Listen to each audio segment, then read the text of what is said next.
Bro Pod, D-Dub. The song's been stuck in our heads. Well, I woke up early with a pounding in my head. I've been out the night before with all my friends. A little worried, kinda wondering what I did. I said, Lord, please forgive me for my sins.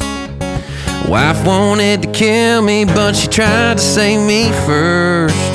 You're going if I have to drag your butt to church. I love this crazy tragedy, sometimes almost magic, awful beautiful life. Hit a swall. Get it, boy. I love this crazy tragedy, sometimes almost magic, awful beautiful life.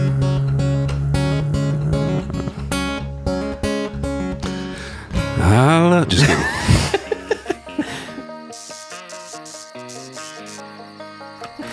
Couple of bros this week. We're hosting court this morning. Got another session coming up. Our boys in the hot seat, dude. Boys on the stand.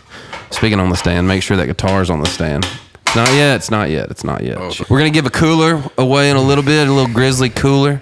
So stick around and listen for that. Get into it, boy. What you mad at? Just tell us what it is, what you're mad at. Is it your in-laws' kids, might be your boss man, or your neighbor's cat? Just tell us what you're mad at. I'm glad this morning. What you glad at, bro? I think four-wheelers are invaluable, dude. They are. I think four-wheelers are invaluable. They're probably the most slept-on ATV. I think if you're a true, like... Say it. I shouldn't say that. Say it, dude. No, I'm just going to say, like, if you work in the woods and, like timber, like in timber and hunt in timber, yeah. There's so many cameras now. I have no clue which one to look at, dude. Bit of an upgrade here recently. It's a little more pro in here, a little cleaner. A little cleaner in here. Going on, dude. I think if you work, you have to have a four-wheeler. You have to, or a three-wheeler. The Big Red will work. But I tell you what you can't have and expect to get everywhere a four-wheeler get. A Ranger. They can't, man. Or a Tacoma. They're awesome. Awesome, dude.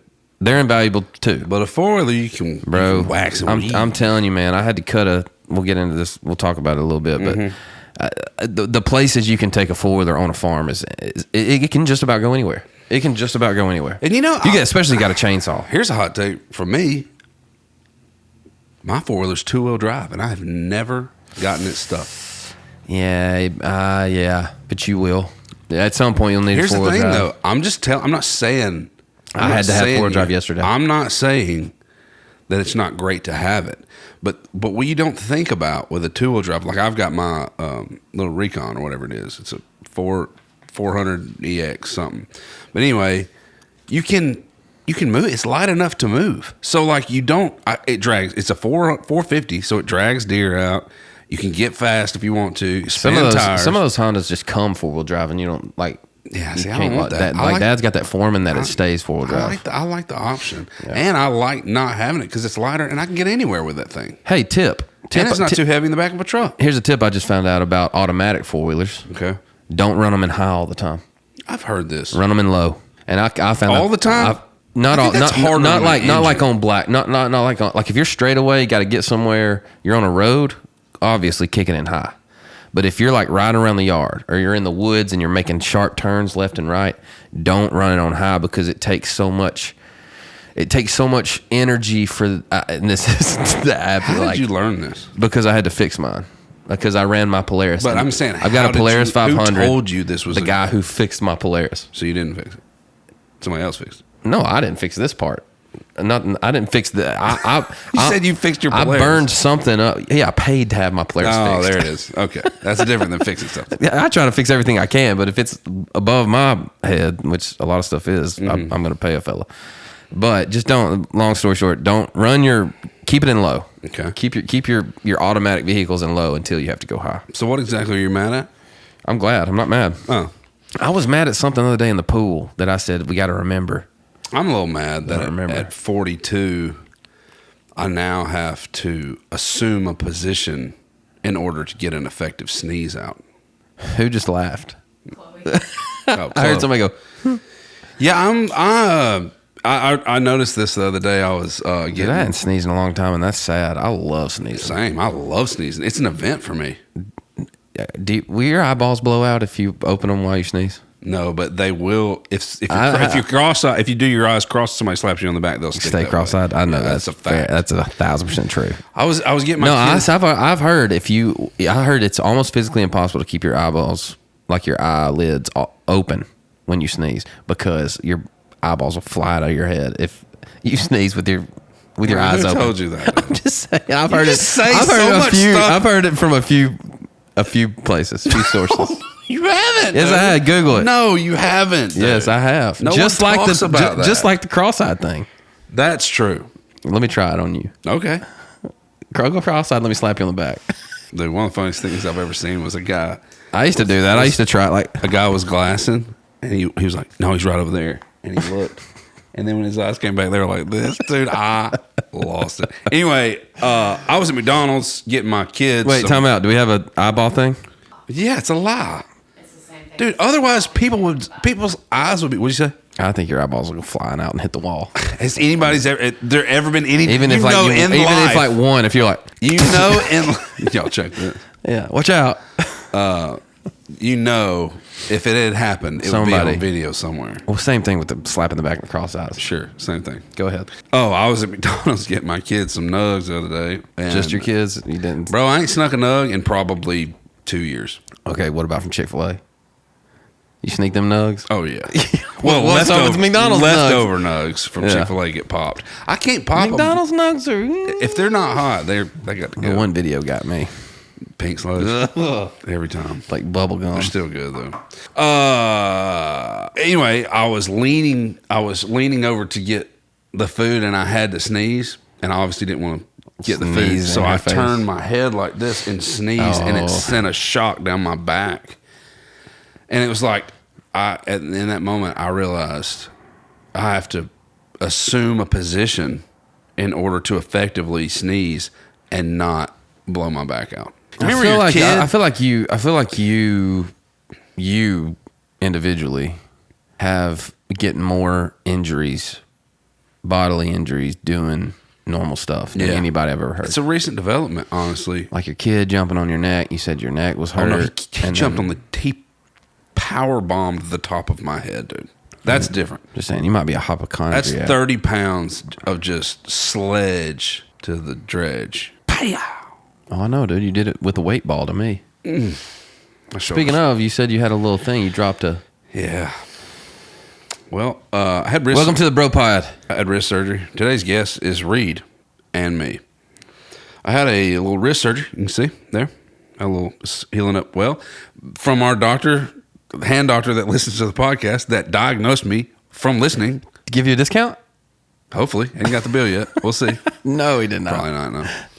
But he's super cool. So thanks for doing that. Thanks for hooking me up, slicing me up. What if we got sponsored to have free surgeries? Feeling pretty good. I would love that right now currently. Because I just went for, I'm getting another surgery. Oh. Snippity doodah. Snippity doodah. See you later. I would like some input on this from guys that have and are against. Because I've got buddies. I've heard it's just like pack of cold frozen peas and you lay on the couch, watch TV for a little bit and you're good. Well, I met with Dr. yesterday. Dr. Snippity Dr. Doodah. T. I'll just call him Dr. T. Met with Dr. T yesterday. Dr. Snip. Very cool. Very, very quick. He walked in and was like, "Hey, man, how many kids you got?" I was like, 3. He's like, "What are their ages?" I was like, 7, 4, 2. He's like, "Here's what I need you to do." Wait, that matters? For some reason, he needed to know that. Okay. Then he got lights into the procedure. And he's like, "Nah, you need to have one more. We'll see you later." Dude, he was flying. I'm telling you from the moment he walked into the room and the moment I left was less than 10 minutes. Because he's like, "This happened. I do 100 of these a week." I'll ask you a question. Okay, why don't you just tell me what you think happens in a V surgery? Because I didn't know anything. I mean, dude. Just. Wait, what are they? What are they? You're like this. Okay. You think you come in and you do this? Sure, dude. Okay. What?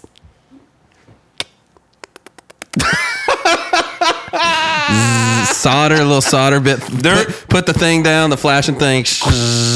Yeah, blowtorch something like Uncle G did the other day. Like if you cut a rope, you gotta get a. By the way, we've been FaceTime with Uncle G. We FaceTimed with Uncle G. Dude. I was in Kroger, dude.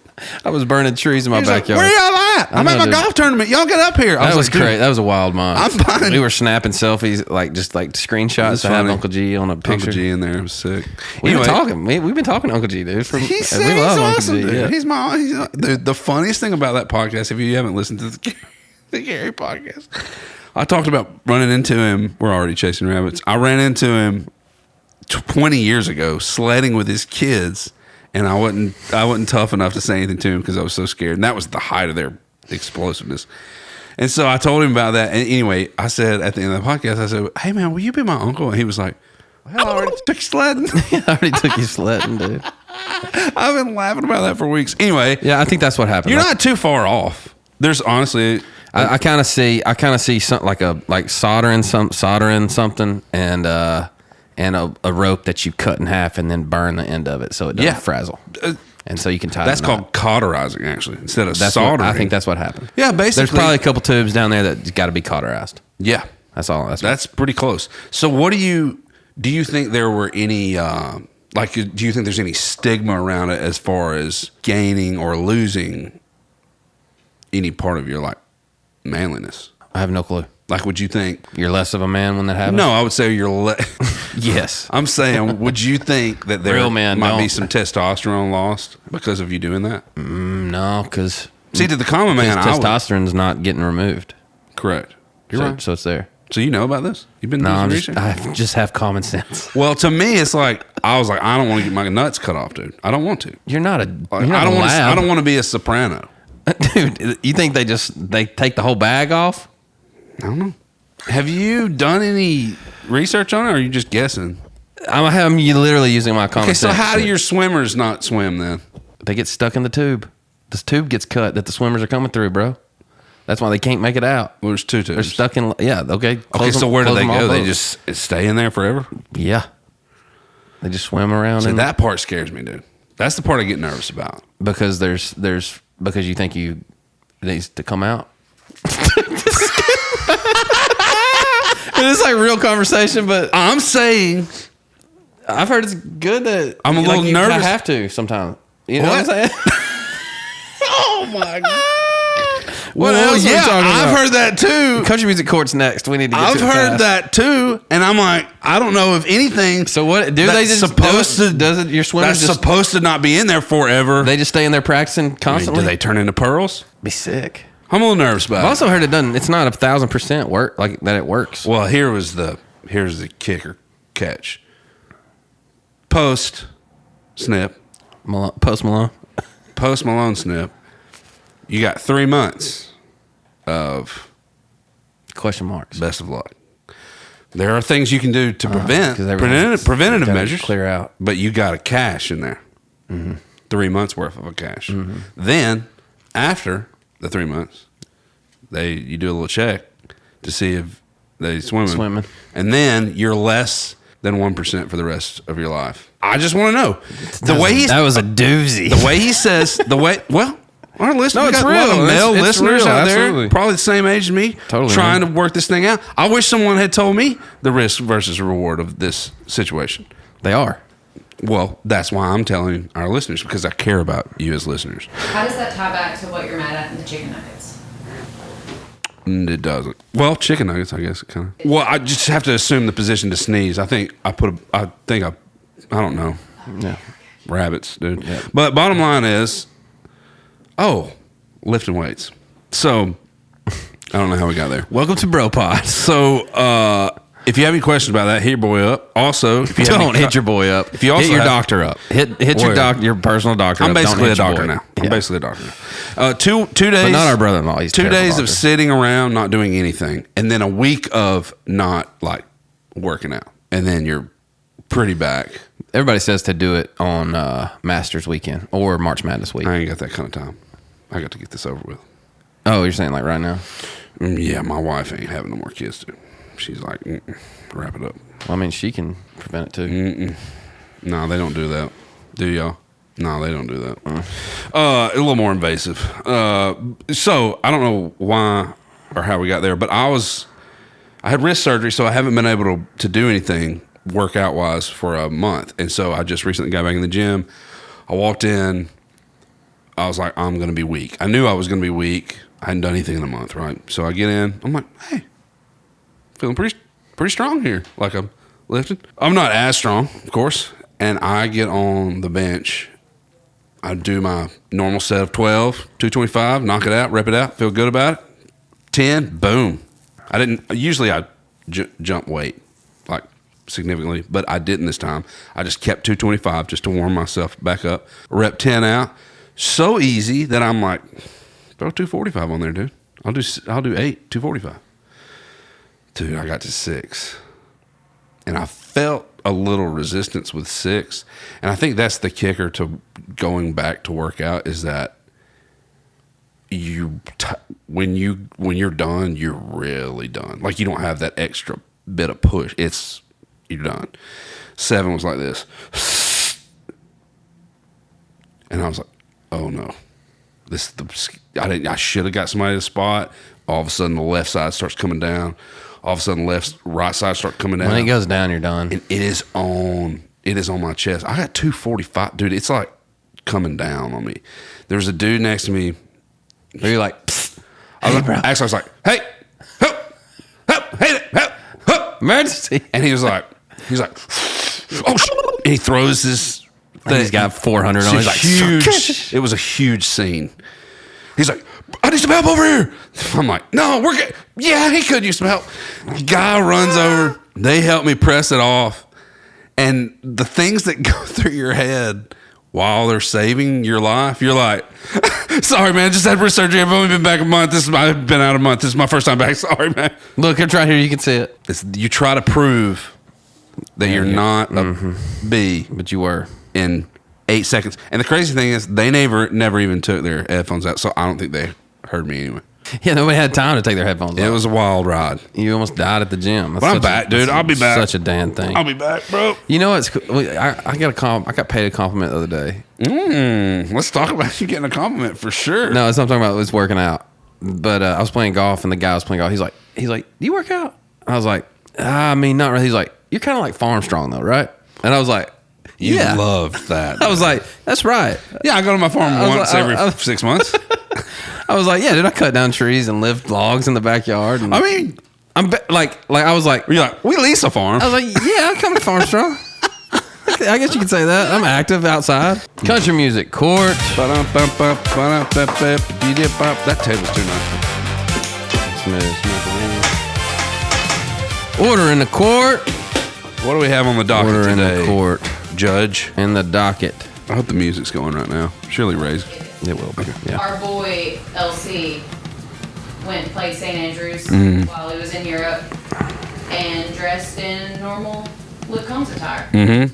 And the internet roasted him for it. It was just the sweatshirt. I think the sweatshirt is what. I mean, you're probably going to be the sweatshirt. Explain a little bit of. Let her continue. Wait, I feel like we need to get to the comments after you explain why like people like me that don't golf don't know normal etiquette or The attire. first thing here, I'll just say the first thing I saw was somebody posted a picture. Keep that mic, somebody posted a picture and said, I don't know. I think the initial post was a golf page saying like, I bet this is the first time ever an avocados from Mexico bowl sweatshirt made it to St. Andrews. Made it Appalachia State. Made it to. So it was a little jest and humor, fun. I think that's what he was saying. Yeah, I think he was like saying like, I guess this is the first time that sweatshirt's ever been worn on at the old course. Okay, we're gonna get to comments, but why do golfers get mad about people not wearing polos tucked into khakis everywhere? Well, the thing is, LC does. He probably does under that sweatshirt. Probably does have on a polo, like a polo button down, because he knows. Tucked into his khaki. The guy. Yeah, the guy's he's a member of the golf club here in Nashville, which don't even let you put your shoes on in the parking lot. Like, he knows his etiquette, he knows his attire, he knows the rules. Dude, and this is the thing, like, nobody knows Combs, but LC loves a big black hoodie. like he does. He wears them all the time. Yeah, in the summer. And like especially over there when it's cold, people wear hoodies. You wear hoodies to play golf. You wear pullovers over your button up. Was it the shorts an issue? No, the shorts were Nobody khaki. cares about shorts. He had I think he had Jordan golf shoes on. Like it was literally just the sweatshirt. Had an avocados. It was a football sweatshirt, an App State football bowl game. Yeah, and I love LC's response is it to anybody. Oh, he responded? Well, the thing I saw, it said, Luke said, back to that comment.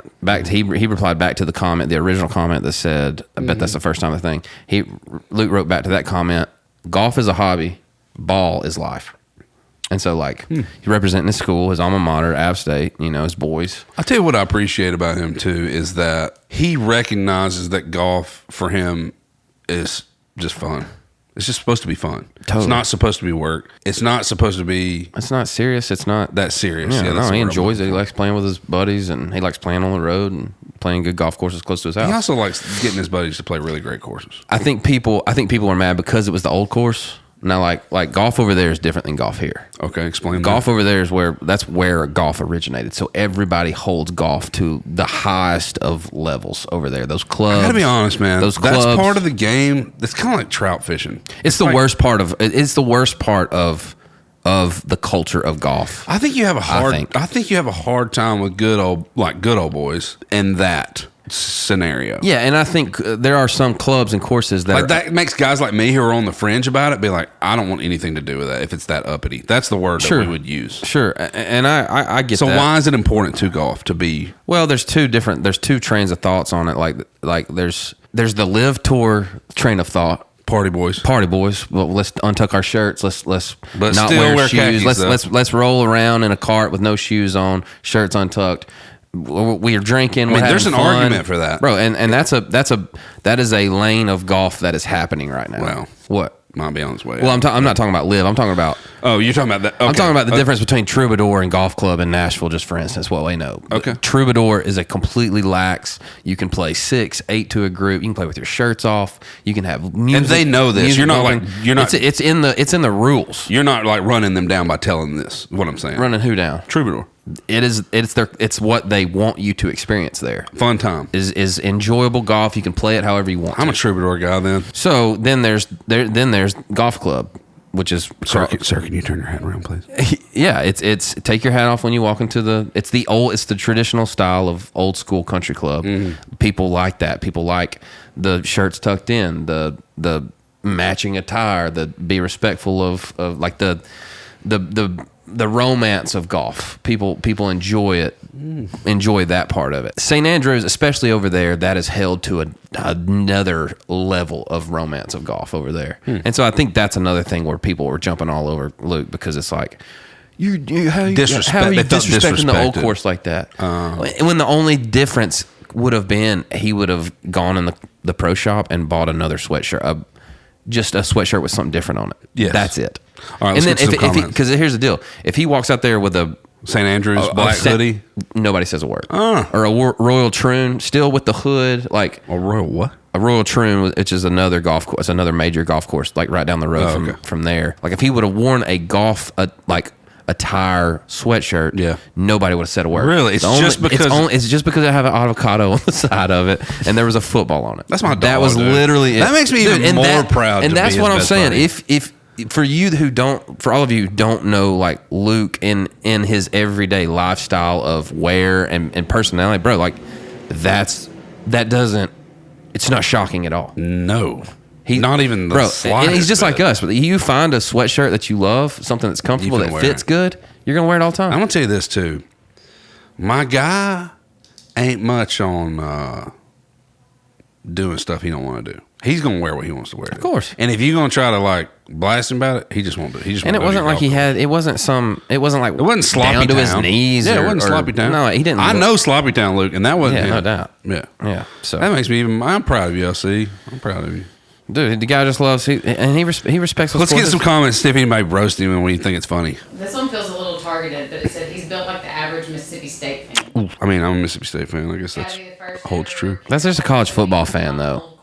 I feel like an average Mississippi State fan is every college football fan. Yeah. Well, like, well, I don't get that. Kind of used to going 5-5. But Levy got him turned around though, baby. Bro, Cal State. Camarion Thompson. Oh, he's the truth, dude. And that's college football. If you can top have a quarterback in the game. if you can have a top 5 quarterback in the league in the college Camario football Taylor, league, isn't it? Camario Taylor, Thompson, something. Yeah. I mean, it's just like Dak, dude. When you have just like Dak, just like Cam Newton, it's these cats. Like if you can get a superstar at quarterback, you have a chance in college football.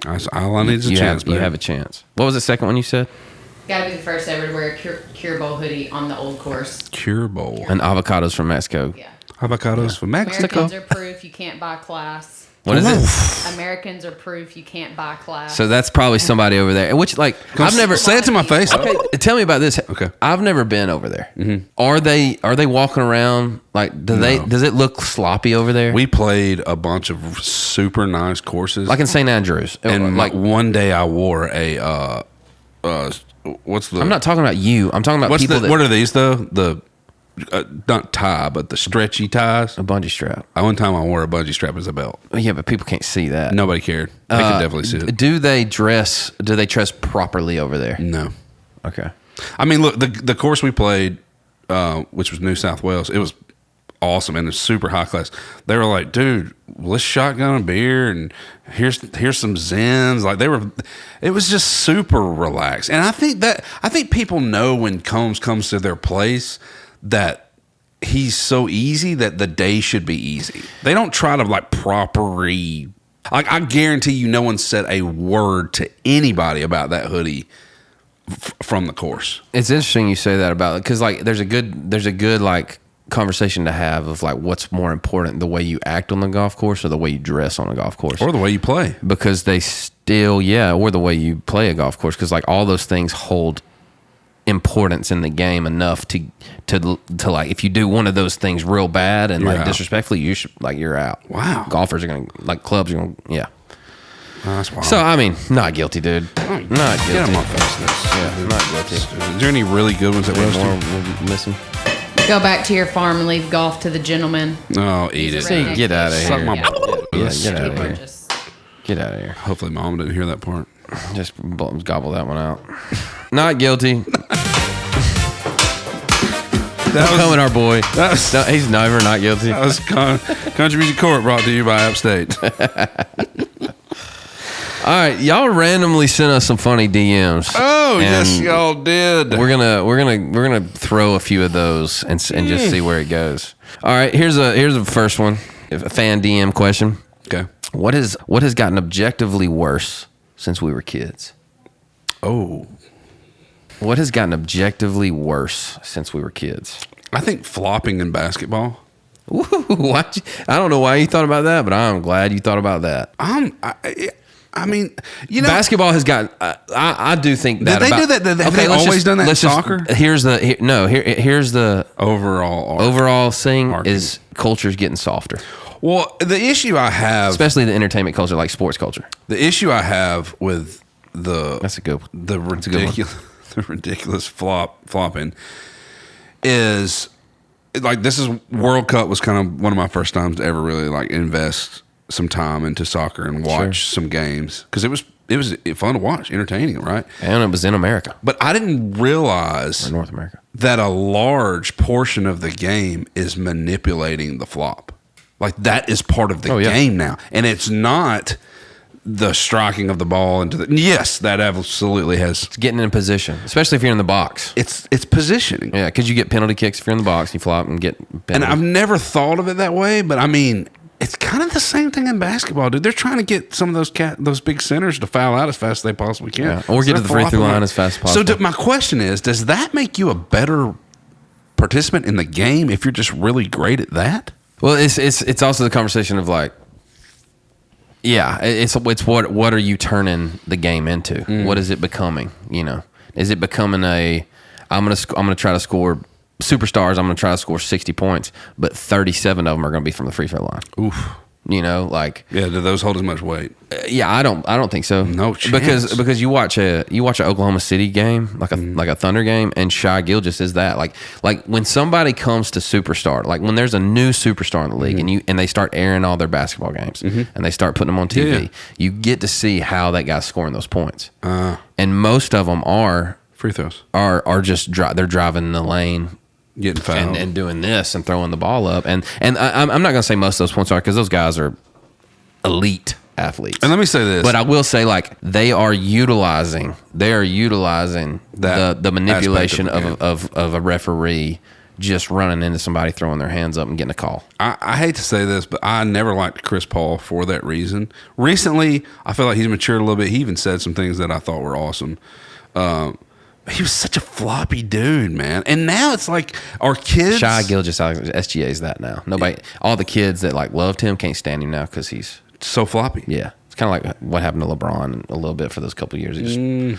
Yeah, I hate, and I think that like the overall, like the sleeves and the colors and the shoes that are crazy. What's up with the like melted ice cream Little League gear lately? Have you seen that where they've got like it's like drip? Yeah, I don't know. That's what I'm talking about. It's annoying. Yeah, it's annoying. It's flat. I would say that it's just like look at me, kids. Look at me. Kids have gotten worse. I can't stand being around kids, dude. You know what I'm saying, dude? Yeah, that aren't yours or mine. Yeah, dude. Or Shine's families. Okay, we'll go to the next one. Yep. All right. Here's another fan question. Time out. I don't think a grown man should like being around kids anyway, for being honest. If there's like a grown man that's like, oh, I love hanging out with kids, I'm sus on that guy anyway. Yeah, well, yeah. I don't think Like, ain't no grown man I like. think you should have a grown man in your life that does that. You know what else I wish I had in my life? Somebody that can stack cups real fast. Have you seen them do that? What's a thing our dads allowed us to do, or our dads did, that would get CPS called on us today? Dude, I ran around with a foldable tree saw when I was 5. I was thinking about that. There were multiple wrecks my dad had with me sitting in his lap driving. We had the hardest wreck in the world that I can't believe we even survived in an ice storm when I didn't have a seatbelt on. And I was in Dad's lap. And I slammed in the windshield and spiderwebbed the windshield.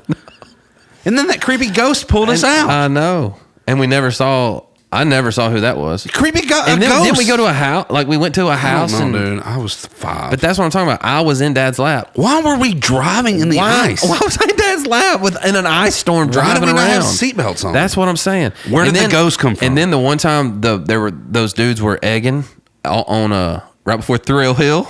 Dude, what are you talking about? Dude, we were coming home from church. I remember I was in Dad's lap just ripping down that hill. No, you weren't, I dude. swear. And you were not in Dad's lap ripping down Thrill Hill, dude. And dude, there were dudes egging cars, and Dad took off through somebody's yard. And I remember, like, he was like driving around me, dude. And we were chasing these dudes in the truck. All those times on the boat ramp, we talked about this. All those times on the boat ramp when we were backing up the trailer. There is no pressure that's known CPS, to man, especially the way he was talking to us, like being under 16 and having to back your 25-foot boat trailer down the Pickwick ramp to your irate preacher dad, going a little farther to the left, a little the left, Dan, the other left, Dan. It's like this, dude.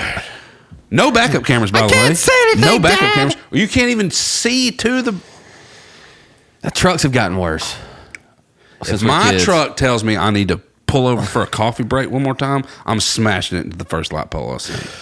Oh, man. Trucks that tell you how to drive. Trucks need to shut up, dude. Just need to go back to just some wheels. I just want to do this. And then when I'm done with it, I want to do this. Yep.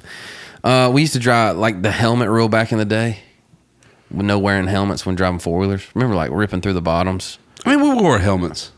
We wore helmets occasionally. I mean, my helmet, remember, all the paint was ripped. That's what I'm saying.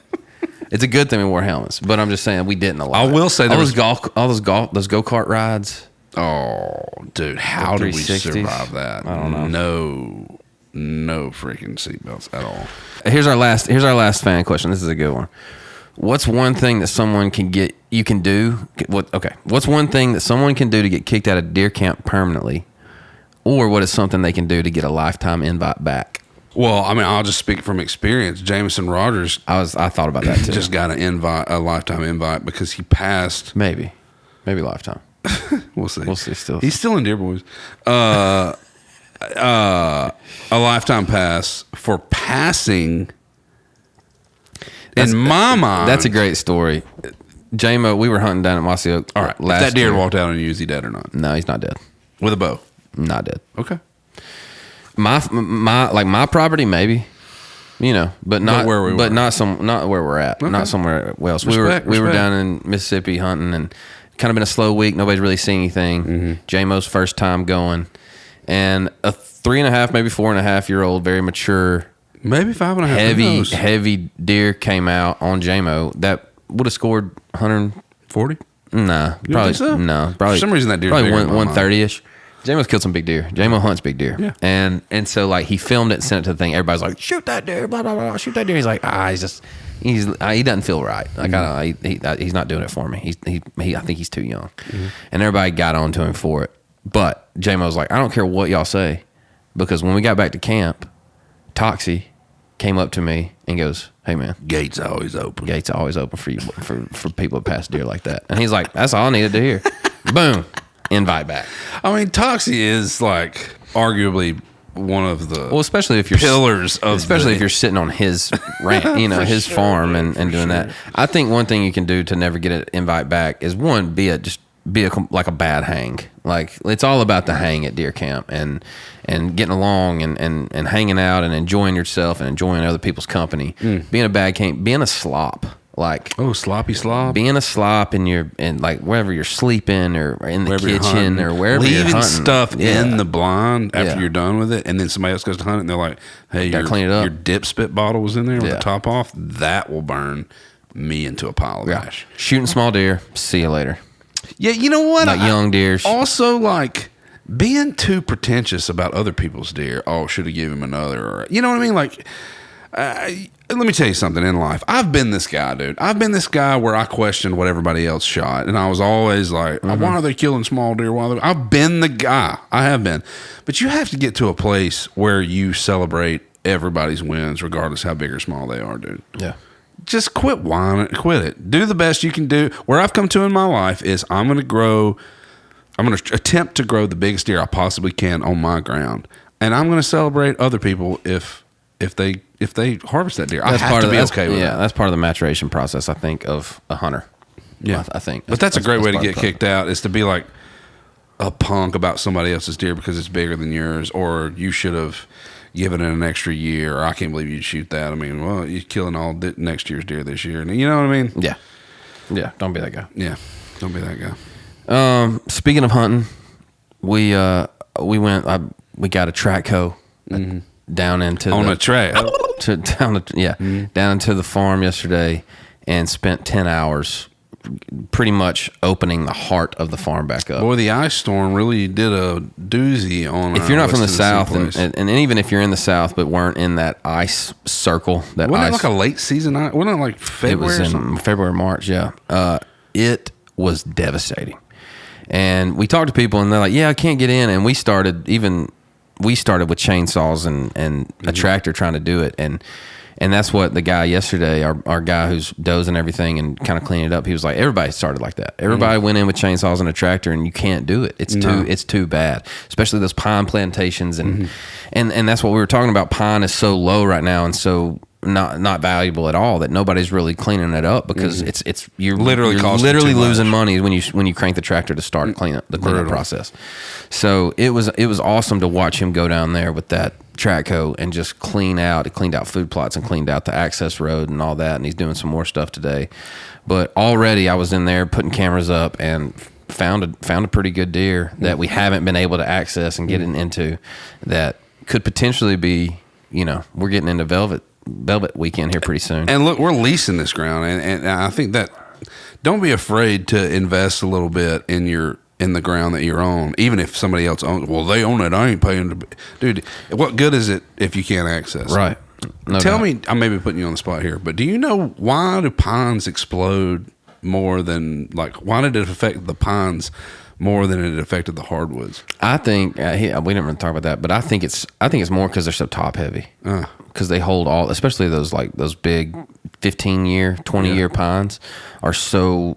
I mean, they use them for light poles, because they're so straight and they don't have hardly any limbs or anything coming off the trunk. Also softwood. It's all at the top. Every pines hold their leaves at the top, and or their needles.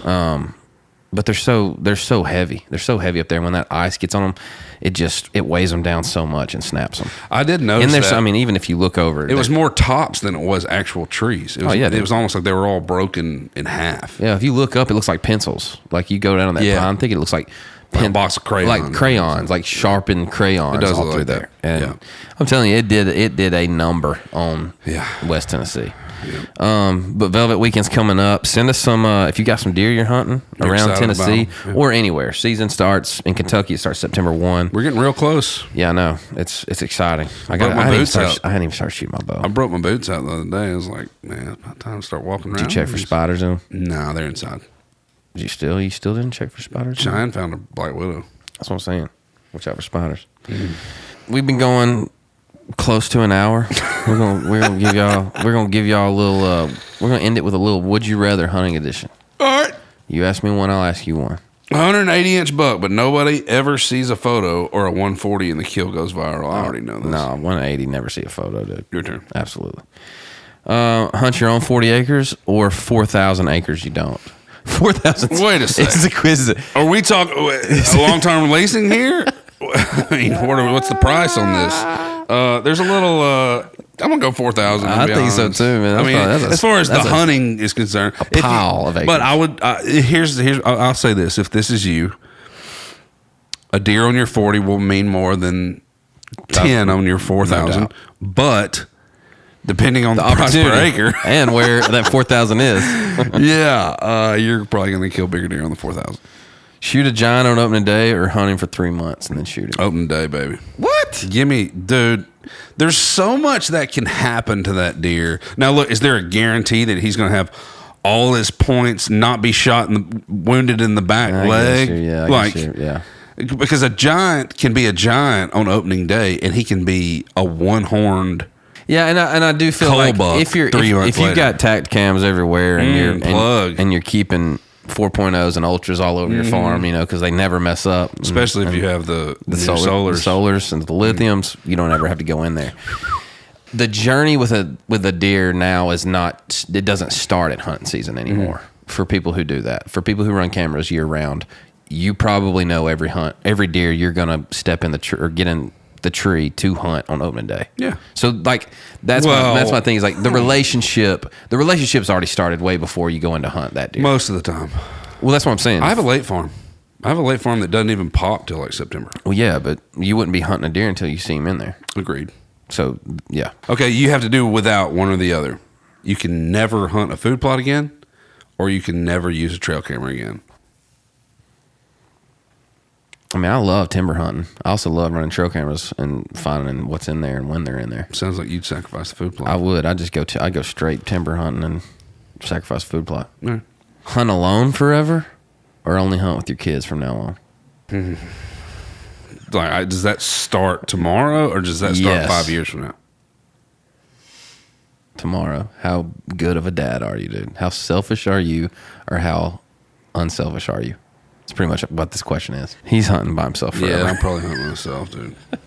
I love my kids so much, dude. They may not like it. But maybe I can take them and drop them off, and then I... Oh, yeah. No. You mean they can never hunt. Get in the truck with me? No, they can never hunt. I'd probably pick kids. Okay, what if you could never hunt? If you or your kids could never hunt again. Which one? What? Oh, if I could never hunt? It's you or your kids. Ever again, or my kids could never hunt. Yeah. My kids could never hunt.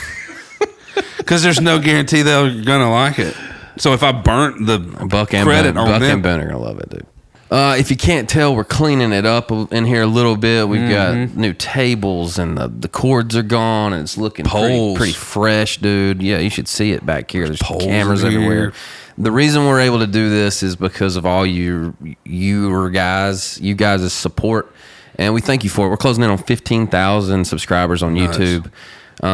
This journey's been going for almost 3 years now of the resurgence of the podcast and kind of the Brothers Hunt, and we're building it. We're figuring it out, 1 2x4 at a time. We have a lot of things. 2027's already coming, and we're already planning some exciting things. Maybe get out of the chairs a little bit. Might see us in the wild a little bit. I don't know. Out on the road, dude. Maybe. We also enjoy our relationships with our sponsors so far. We don't have anybody that's been a-holes yet. That's right. And as I from said, Tack to Kev to Grizzly, to Work Sharp, to Govas, to Gunner, dude, to Gunner, all of them. We really do have the best dudes. I mean, they're just kind of just like us, honestly. Yeah, it's so much fun to be in our position and be on this side of the camera and be able to do this. And get to work with these partners. And like I said earlier, if you stuck around this far, congratulations. Man, give something away. You are now about to get the instructions on how to win this cooler from Grizzly right here. Yep. All you need to do is go to this YouTube, go to the YouTube channel, go to the podcast on the YouTube, and comment what the first thing you would put in this if you won it, or what you wish was in it when you received it. Reid's side for just leaving what you would put in it. My side for what you wish when you opened it was full of. Why they got to be sides? Why can't they just both be that? Because maybe we get more comments that way. Yeah, but why we have to be sides? Because that's the point, to get more comments. You think getting more comments is by giving them side? I think our viewers are funny. Sometimes they have funny things to say. I'd like to say if you opened it up and it was full of cosmic brownies, maybe that's what you want in there. I don't know. Yeah. Or the first thing you put in there is cold beer. That's what they're all going to backstrap off of a dream buck. Anybody writing that? Thanks. So thank you. Hit that subscribe button if you haven't. And man, we appreciate you. These bro pods are just kind of like off the cuff and funny and fun to do. And we hope you enjoy them. If there's anything you'd like to see us do in them, comment it. Let us know. DM us. Like a choreographed Figuring dances. it out, dude. All right. We'll catch y'all next time. See you. Thanks. Peace. Bye.